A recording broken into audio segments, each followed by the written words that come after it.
அலுவலகத்தில் தன் இருக்கையில் அமர்ந்திருந்த பாலனுக்கு ஏனோ என்றும்போல் அன்று வேலை ஓடவில்லை. தலைக்கு மேல் சுற்றி கொண்டிருந்த காற்றாடி கூட இவன் அமைதிக்கு குந்தகம் விளைவிக்க கூடாது என்பது போல் மெல்ல வட்டமடித்து கொண்டிருந்தது. இந்த கதையை கேட்பதற்கு முன்னால் நமது சேனலுக்கு லைக் பண்ணுங்க, ஆதரவு தெரிவிக்க விரும்புகிறேன். வாங்க கதைக்கு வருவோம். சுத்தமா காத்தே இல்லையே, யாரு ஸ்லோவாக்கினது என்று கேட்டுக்கொண்டே எழுந்து சென்று ரெகுலேட்டரை திருகினான். குளிர்ந்த காற்று மெல்ல கீழே இறங்கி இவன் சட்டைக்குள் புகுந்து இவனை குளிர்வித்தது. அங்கிருந்த மேனிக்கே தலையைச் சாய்த்து வாயில் வரை பார்த்தான். மனம் ஒரு நிலையிலில்லை. நீண்ட பட்டாச்சாலையாய் கிடந்த அந்த இடம் ஒரு காலத்தில் குதிரை லாயமாய் இருந்தது என்று சொன்னார்கள். அது இப்போது அலுவலகமாய் உள்ளது. இவன் அமர்ந்திருக்கும் இடத்திற்கு அடுத்தாற்போல் ஒரு முற்றம். அங்கேதான் தொட்டியில் தண்ணீர் பிடித்து வைக்கப்பட்டிருக்கும். மதிய சாப்பாட்டை முடித்த பணியாளர்கள் அங்கேதான் கை கழுவுவார்கள். வலது மூலையில் கழிவறை.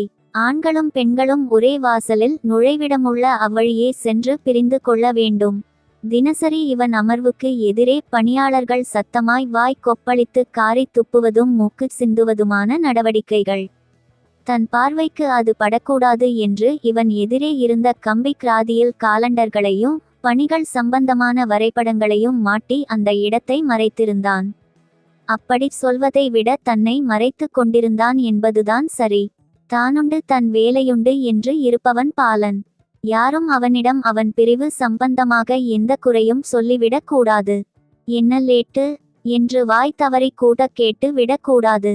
அது அதற்கென்று உள்ள நேரத்திற்கு முன்பே முடித்து விட வேண்டும். காலையில் 10 மணியானால் கரெக்டாக இருக்கையில் இருப்பான்.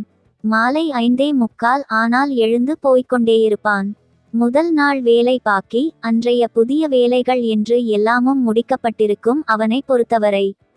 அப்படி முடிக்க முடியவில்லையா, யாரும் அவனுக்கு சொல்ல வேண்டியதில்லை. அவனே கூடுதல் நேரம் இருந்து அதை முடித்துவிட்டுத்தான் கிளம்புவான். இல்லையென்றால் ராத்திரி அவனுக்கு தூக்கம் வராது.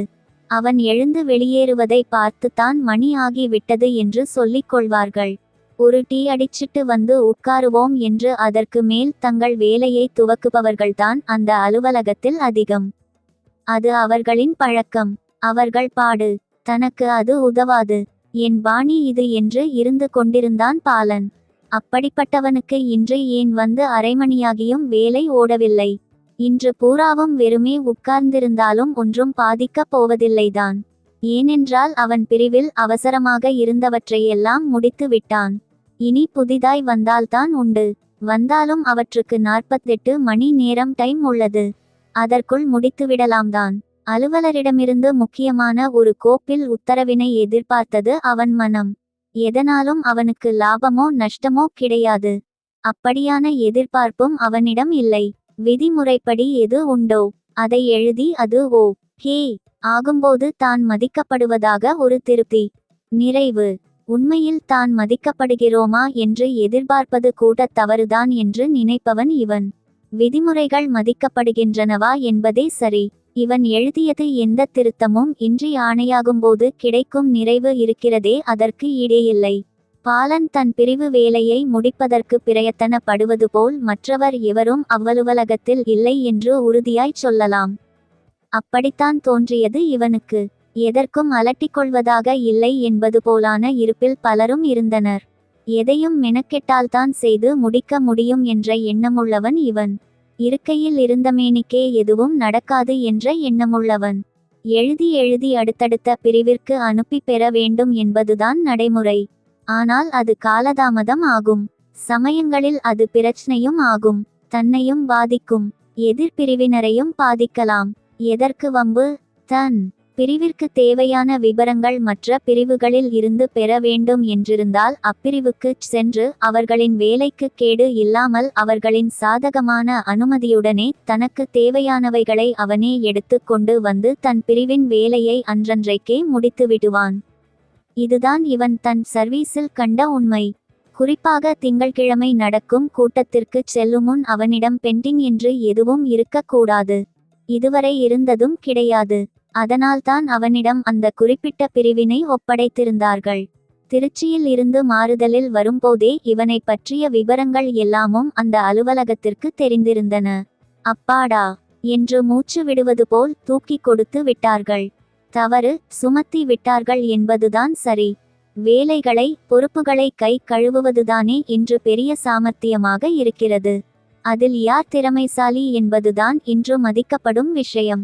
திருச்சியில் இருந்த அலுவலகத்தில் எதிலிருந்து கொஞ்ச நாளாவது விடுபடுவோம் என்று இவன் நினைத்து கொண்டு சொந்த ஊருக்கு மாறுதலில் வந்தானோ அப்படி வந்த இடத்திலும் அதுவே அவன் தலையில் விடிந்தது.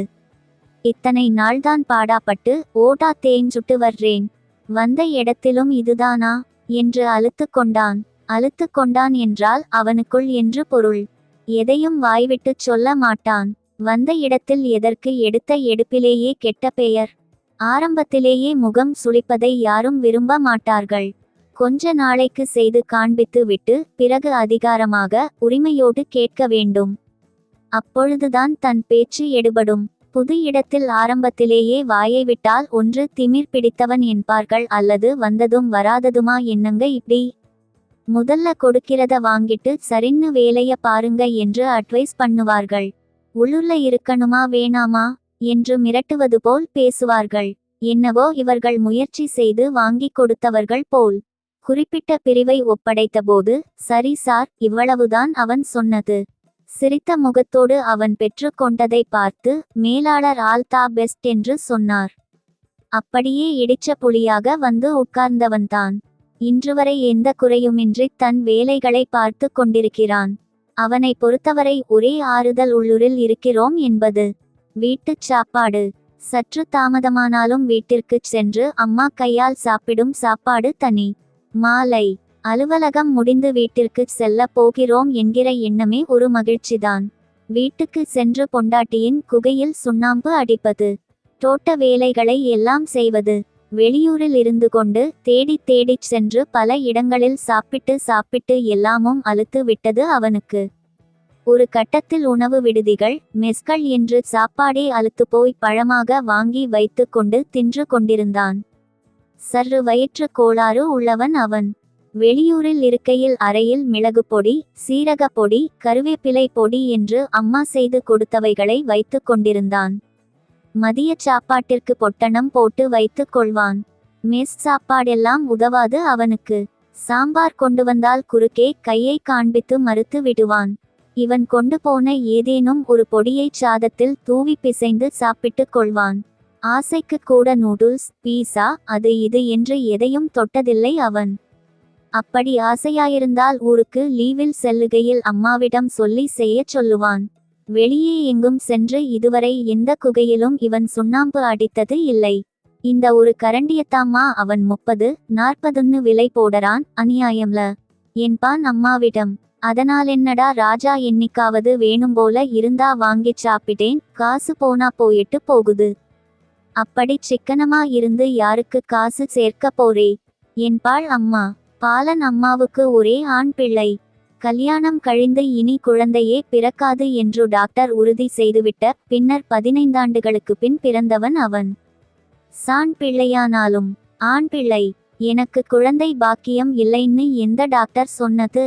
அவர் யாரு இதை முடிவு பண்றதுக்கு?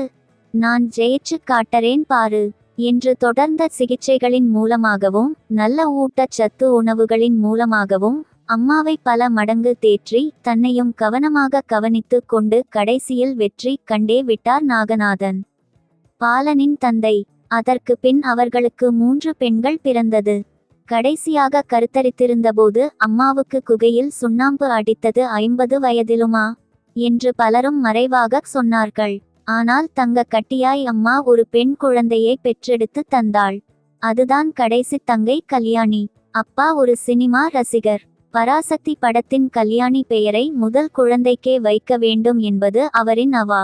அம்மாதான் மறுத்து 2 குழந்தைகளை தாக்காட்டிவிட்டாள். 3ஆவதுக்கு அப்பா விடுவதாயில்லை, வைத்துத்தான் தீருவேன் என்று மருத்துவ மனையிலேயே பிறப்புச் சான்றிதழில் அந்த பெயரை எழுதச் சொன்னது அப்பாதான். ஜெகதாம்பாள் பொண்ணு ஜெகத்தையே ஆளப்போகுது பார் என்று சொல்லிக் கொள்வார். அதற்கு பின் அவரின் கவனம் முழுதும் மாறிப்போனது. 3 பெண்டுகளுக்கும் திருமணம் செய்ய வேண்டுமே என்கிற பயம் பற்றிக் கொண்டது. செய்யும் ஜவுளி வியாபாரம் பத்தாது என்று ஏற்கனவே தொட்டும் தொடாமலும் இருந்த அரசியலிலும் தீவிரமாக காலடி பதித்தார். இன்று நகரில் அவர் ஒரு முக்கிய புள்ளி. நிறைய காரியங்கள் பலருக்கும் செய்து கொடுத்தார். தன்னை படிப்படியாக வளர்த்து கொள்வதில் முனைப்பு காட்டினார். அப்படியான ஒரு வேலையைத்தான் அவன் முடித்து கொடுக்க வேண்டும் என்று அன்று காலையில் பாலனிடம் கூறியிருந்தார் நாகநாதன். யாருக்காவது சுண்ணாம்பு அடிக்க வேண்டும் என்றால் இவரிடம் வந்து கேட்டல், அதற்கும் இவர் வழி சொல்லுவர். தொடரும். இந்த கதை உங்களுக்கு பிடித்து இருந்தால் மறக்காமல் நமது சேனலுக்கு லைக் பண்ணுங்க. நன்றி.